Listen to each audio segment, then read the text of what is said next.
Welcome to the Product Management series. In this video, we'll explore customer feedback loops, a systematic approach to closing the loop with your users. This means collecting feedback, understanding what users need, and responding to them with actions and updates. Feedback loops are essential for any product that wants to stay relevant and build loyal customers. Feedback loops have three essential components.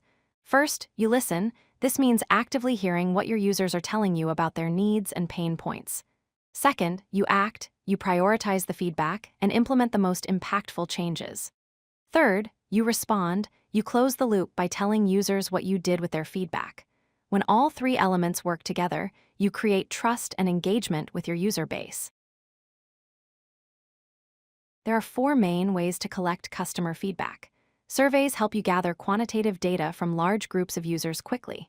Interviews give you deep, qualitative insights from individual users through detailed conversations. User testing lets you observe how real people interact with your product and where they struggle. Analytics provide passive signals about user behavior without asking them directly. Most successful products use a combination of these methods. Once you've collected feedback, follow a four-step framework. First, collect all the feedback from multiple sources. Second, analyze the data to identify patterns and common themes. Third, prioritize the feedback based on impact, effort, alignment, and urgency. Finally, implement the highest priority items. This systematic approach ensures you're working on the feedback that matters most to your business and users.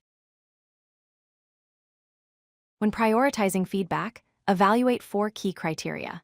Impact measures how many users will benefit and how significant the improvement will be.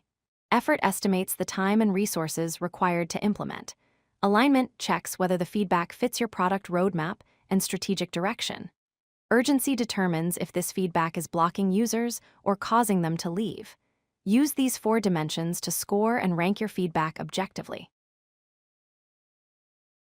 Closing the loop is where most companies fail. Always acknowledge the feedback you receive, thank users, and confirm you heard them.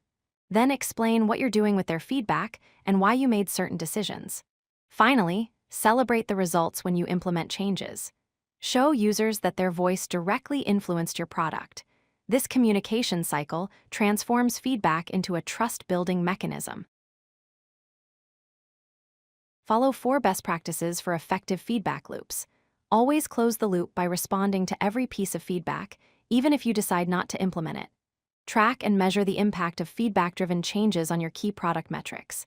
Build a community around your feedback process so users feel heard and valued as partners. Finally, act fast and show momentum with quick iterations based on feedback. These practices create momentum and loyalty.